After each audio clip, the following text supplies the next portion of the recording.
அனைவருக்கும் இனிய வணக்கங்கள். இன்றும் முக்கிய விடயங்கள் பேசுவதற்காக உங்களிடம் வந்திருக்கின்றேன். பல முக்கிய விடயங்கள், குறிப்பாக இலங்கை அரசாங்கத்துக்கு எதிராக எதிர்க்கட்சிகள் கூறிய கருத்துக்கள் மற்றும் சாதாரண பொதுமக்கள் தெரிவிக்கின்ற கருத்துக்கள், முதலாக யாழ்ப்பாணத்தில் தமிழ் சிங்களவர்கள் போன்றோர்கள் இணைந்து இலங்கை அரசாங்கத்துக்கு எதிராக பல கோஷங்களை முன்வைத்திருக்கின்றார்கள். எனவே திக்கிமுக்காடி கொண்டிருக்கின்றது இலங்கை அரசாங்கம். எதிர்க்கட்சி தலைவர் சஜித் பிரேமதாசா ஒரு தகுதியற்ற அரசாங்கம் என்று சொல்லியும் ஒரு திறமையற்ற அரசாங்கம் என்று சொல்லியும் கூறியிருக்கின்றார்கள். போதையிலேயே இவர்கள் அரசாங்கத்தை வைத்து ஓட்டி பிழைப்பு நடத்த போகிறார்கள் என்று சொல்லி பொதுமக்கள் பலரும் தங்களுடைய அபிப்பிராயங்களை தெரிவித்துக் கொண்டு வருகின்றார்கள்.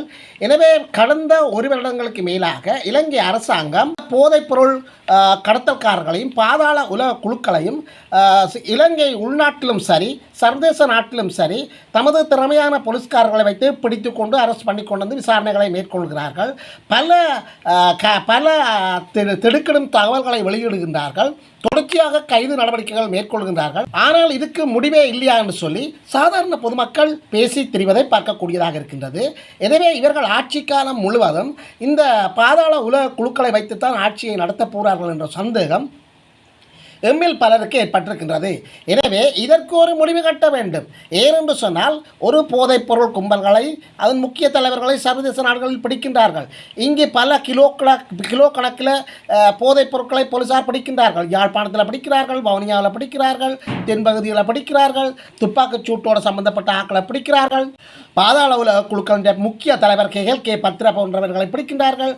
நீதிமன்றங்களில் துப்பாக்கிச்சூடு நடத்திய சந்தேக நபர்களான இசாரா செவ்வந்தி என்பவரை நேபாளத்தில் வைத்து பிடிக்கின்றார்கள். எனவே கைதுகளை தொடர்ந்து கைது பண்ணுகின்றார்கள், தொடர்ந்து போதைப் பொருட்களை மீட்கின்றார்கள். இவ்வாறு தான் இவர்களுடைய ஆட்சி தொடரப்போகுது என்று சொல்லி பலருக்கும் பல விதமான சந்தேகம் ஏற்பட்டிருக்கின்றது. கடந்த ஒரு வருட காலமாக இதில் தான் இவர்கள் ஆட்சியை ஓட்டி செல்கின்றார்கள். எனவே இவர்களுடைய ஆட்சி உண்மையில் ஒரு சந்தேகத்துக்குரியதாகத்தான் இருக்கின்றது. இவர்கள் தமிழ் மக்களுக்கான ஒரு நிரந்தர தீர்வையும் கொடுக்க மாட்டார்கள். மற்ற ஒரு ஆட்சியை நடத்துகின்ற ஒரு திறமையற்றவர்களாகத்தான் காணப்படுகிறார்கள் என்ற சந்தேகம் எம்மில் பலருக்கு ஏற்படுகின்றது. இன்றும் கூட வீதிகளிலேயோ அல்லது பத்திரிகைகளிலோ நாங்கள் பார்க்கின்ற போது பல்வேறு செய்திகள் அவ்வாறு தான் காணப்படுகின்றது. எனவே இந்த அரசாங்கத்தின் மீது நம்பிக்கை இழந்த யாழ்ப்பாணத்தை சேர்ந்த பெரும்பான்மை இனத்தை சேர்ந்த சிங்களவர்களும் தமிழர்களும் பல 6 கோரிக்கைகளை முன்வைத்து நேற்றைய தினம் மிகப்பெரிய ஒரு போராட்டத்தை ஏற்படுத்தியிருக்கின்றார்கள். எனவே இந்த அரசாங்கத்தினுடைய நிலைப்பாடு எவ்வாறு போகப்போகுது என்று தான் நாங்கள் பொறுத்திருந்து பார்க்க வேண்டியிருக்கின்றது. இயக்கச்சியில் வாகன விபத்துக்கள் கூட தொடர்ச்சியாக நடைபெற்று கொண்டே இருக்கின்றது. பலர் இறந்து கொண்டே இருக்கின்றார்கள். எனவே இதுக்கு முற்றுப்புள்ளி வைக்கப்படவில்லை. இலங்கைக்குள் போதைப் பொருள் கடத்துகின்ற கடத்தல்காரர்கள் பேர் 25 பேரை இனங்கண்டிருக்கின்றதாகவும், எனவே இவர்களில் உள்ள மிக முக்கியமான ஒரு தகவல்களை பொதுமக்கள் பாதுகாப்பு அமைச்சர் ஆனந்த விஜயபாலா தெரிவித்திருக்கின்றார்.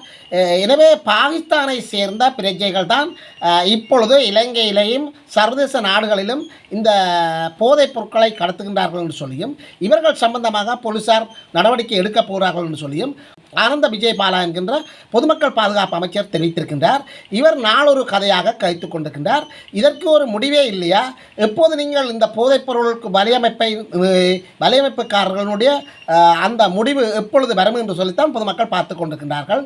ஒவ்வொரு நாளும் விடுகின்ற போது ஒவ்வொரு செய்திகளை நாங்கள் வெளியிட்டு கொண்டே இருக்கின்றோம். அந்த செய்திகளில் போதை வஸ்து அங்கே பிடிக்கிறோம், இங்கே பிடிக்கிறோம், இங்கே வலையமைப்பு இருக்கின்றது, அங்கே பாதாள உலக குழுக்கள் தலைவர்களை கைது செய்கின்றோம் என்று சொல்லி செய்திகளை வெளியிடுகின்றோமே தவிர இவர்கள் இந்த கதைகளுக்கு ஒரு முடிவே இல்லையா என்கின்ற சந்தேகம் இந்த இலங்கை அரசாங்கத்தின் மீது பல தரப்பினர்களுக்கும் ஏற்பட்டிருக்கின்றது.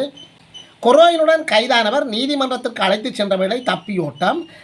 கொரோயினுடன் கைதான சந்தேக நபர் ஒருவர் மல்லாக நீதிமன்றத்துக்கு அழைத்து செல்கின்ற அந்த இடைவெளியில் போலீசாருக்கு டிமிக்கி கொடுத்துவிட்டு தப்பி சென்றிருக்கின்றார். தமிழ் முஸ்லீம் உறவு பாலத்தை கட்டியெடுப்பதற்கு யாழில் ஒரு மிகப்பெரிய ஒரு கலந்துரையாடல் ஒன்று இடம்பெற்றிருக்கின்றது.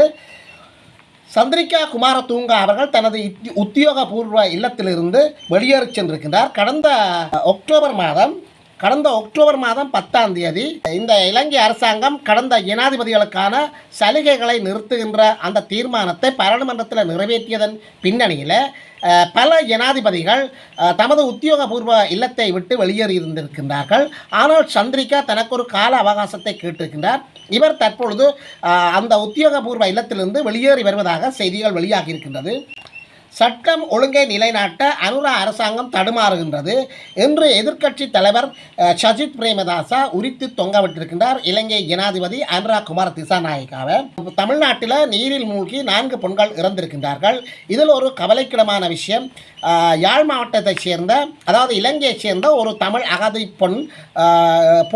ஒரு இளம் பொண்ணும் இதில் அடங்குகின்றார்கள். எனவே நீரில் அடித்து சென்ற பின்னர் திரும்பவும் அவர்கள் கரையொதுங்கி இருக்கின்றார்கள். 4 பெண்களும் இறந்திருக்கின்றார்கள். இதில் ஒரு பெண் இலங்கையைச் சேர்ந்தவராக குறிப்பிடப்பட்டிருக்கின்றது. போதைப் பொருளுடன் யாழ்ப்பாணத்தில் 5 கைது, தொடர்ந்து கைது செய்யுங்கள், இது மட்டும் உங்கள் கைது பயணங்கள் செல்கின்றது என்று சொல்லி நாங்கள் சந்தேகப்பட வேண்டியாக இருக்கின்றது.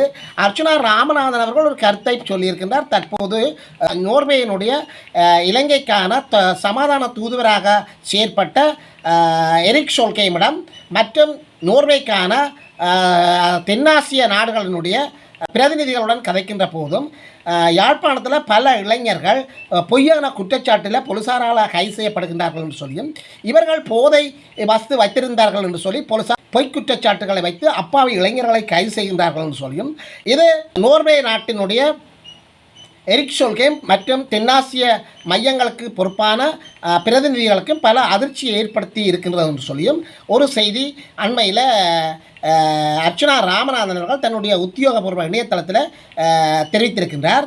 எனவே இவற்றை பார்க்கின்ற போது இவர்கள் பொய்யான குற்றச்சாட்டுக்களை வைத்துத்தான் இந்த யாழ்ப்பாணத்தில் இளைஞர்களை கைது செய்கின்றார்களா என்று சொல்லி சந்தேகிக்க வேண்டிய ஒரு சூழல் காணப்படுகின்றது. எனவே கைதுகள் நீங்கள் செய்கின்ற போது அங்கு மக்கள் திருந்தி விடுவார்கள், மக்கள் அந்த மாற்றத்தை கொண்டு வருவார்கள். எனவே தொடர்ச்சியாக நீங்கள் கைது செய்கின்ற போது இந்த கைதுக்கு முடிவே இல்லையா? ஆகவே பலரும் சந்தேகப்படுகின்றார்கள்.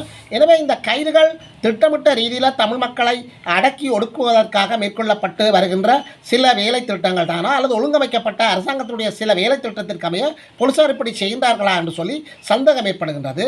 பருத்தித்துறை சூப்பர் மார்க்கெட்டில் சுமார் 3 கோடி பெறுமதியான 100 கிலோ கஞ்சா மீட்பு, பொன் உட்பட 4 கைது என்று சொல்லி இன்னொரு செய்தி காணப்படுகின்றது. எனவே இந்த கைதுகள் இந்த மட்டத்தில் நிறைவு பெறும் என்று சொல்லி பலரும் பல சந்தேகங்கள் ஏற்பட்டு வருகின்றது. அதை சஜித் பிரேமதாசா, எதிர்க்கட்சி தலைவர் சஜித் பிரேமதாசா சிறப்பாக கூறியிருக்கின்றார். எனவே விரிவான சில விளக்கங்களுக்கு நாங்கள் செல்வதற்கு முன்னர் எமது காணொலிக்கு நீங்கள் புதியவராக இருந்தால் மறக்காமல் சப்ஸ்கிரைப் பண்ணுங்கள், ஷேர் பண்ணுங்கள், கமெண்ட்ஸ் பண்ணுங்கள், லைக் பண்ணுங்கள்.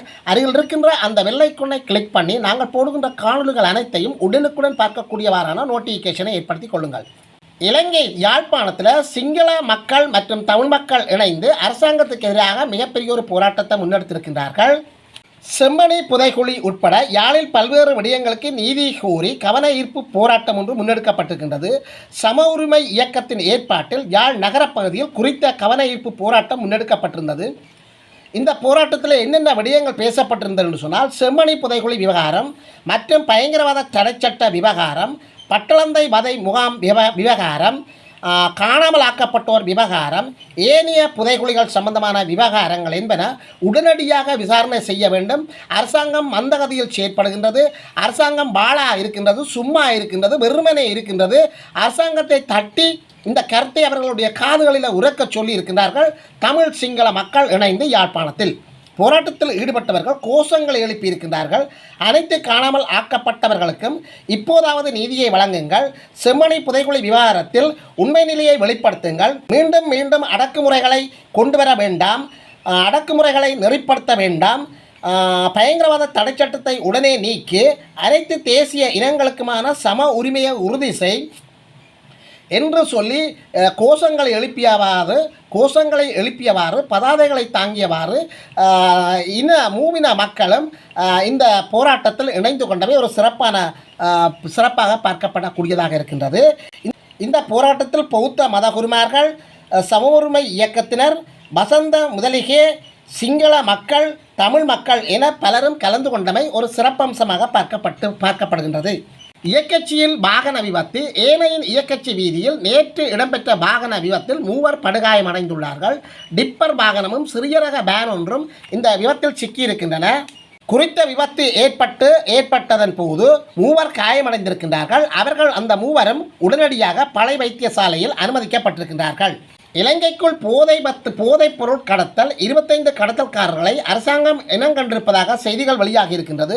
பலர் பாகிஸ்தானை சேர்ந்தவர்கள் என்று சொல்லியும் பொதுமக்கள் பாதுகாப்பு அமைச்சர் ஆனந்த விஜயபாலா தெரிவித்திருக்கின்றார். இலங்கைக்கு போதைப் பொருட்களை கடத்தும் பிரதான 25 கடத்தல்காரர்களை அடையாளம் காணப்பட்டுள்ளதாக ஆனந்த விஜயபாலா ஒரு கருத்தை வெளியிட்டிருக்கின்றார்.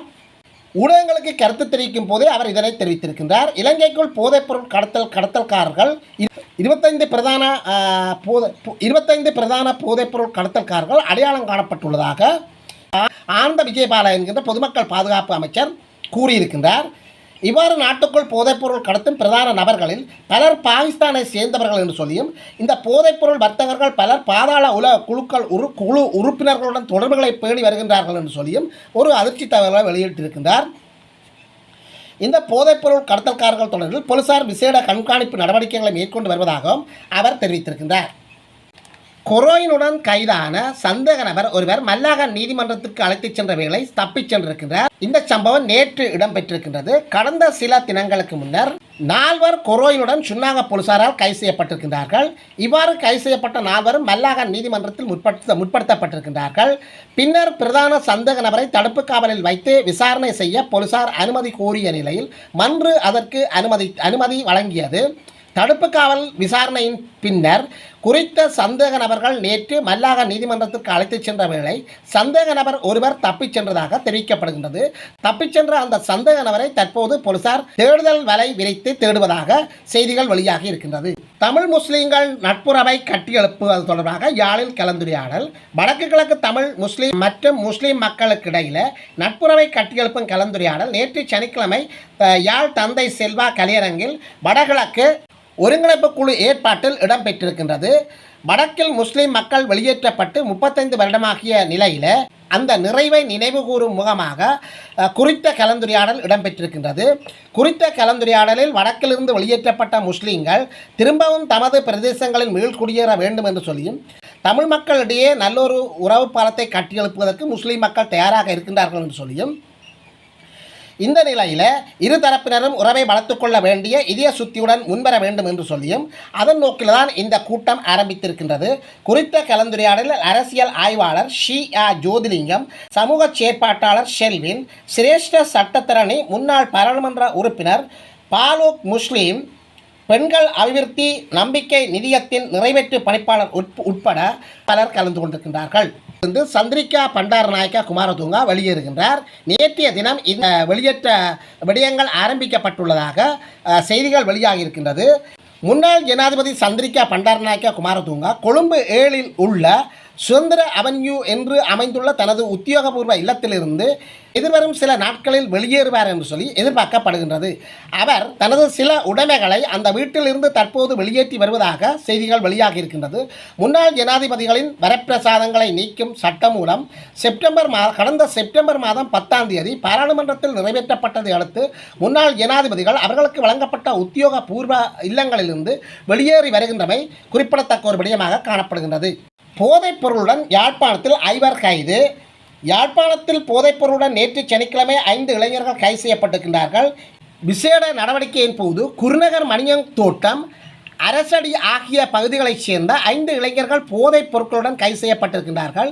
கைது செய்யப்பட்டவர்களிடமிருந்து கொரோயின் போதைப் பொருட்களை போலீசார் மீட்டுள்ளார்கள்.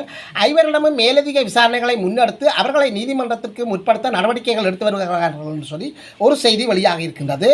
இந்த செய்திகளின் பின்னர் யாழ்ப்பாணத்தில் பல இளைஞர்கள் மோசடியான முறையில் போலீசார் கைது செய்கின்றார்கள். சட்டத்துக்கு முரணான முறையில் போலீசார்கள் கைது செய்கின்றார்கள்.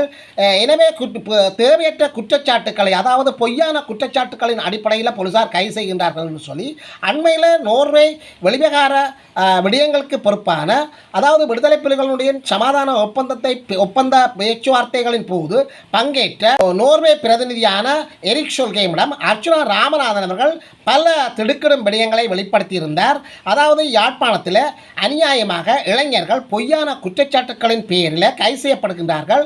சில இளைஞர்கள் இவ்வாறு கைது செய்யப்பட்டு போலீஸ் நிலையங்களில் வைத்து கொலை செய்யப்படுகின்றார்கள் என்று சொல்லி ஒரு திடுக்கிடும் தகவலை அர்ச்சுனா ராமநாதன் வெளியிட்டிருக்கின்றார். எனவே அர்ச்சுனா ராமநாதன் வெளியிட்ட இந்த தகவல்கள் உண்மையானவையா என்று தற்போது சிந்திக்க வேண்டிய சூழ்நிலை காணப்படுகின்றது. எனவே நாளுக்கு நாள் ஒவ்வொரு நாளும் யாழ்ப்பாணத்தில் சுற்றி வளைப்புகளும் போதைப்பொருள் சம்பந்தமான இளைஞர்களை கைது செய்யப்படுவதும் அவர்களிடமிருந்து 500 மில்லிகிராம் 500 மில்லிகிராம் 100 மில்லிகிராம் 50 மில்லிகிராம் போன்ற போதைப் பொருட்கள் மீட்கப்படுவதாக போலீசார் கூறப்படுகின்ற விடயங்களும் சோடிக்கப்பட்ட ஒரு குற்றச்சாட்டின் அடிப்படையில் யாழ்ப்பாண இளைஞர்கள் கைது செய்யப்படுகின்றார்களா என்று சொல்லியும் இது ஒரு ஒழுங்கமைக்கப்பட்ட நிகழ்ச்சி நிரல்களின் பின்னணியில் தான் போலீசார் செய்யப்படுகின்றார்கள் என்று சொல்லியும் சந்தேகம் ஏற்படுகின்றது.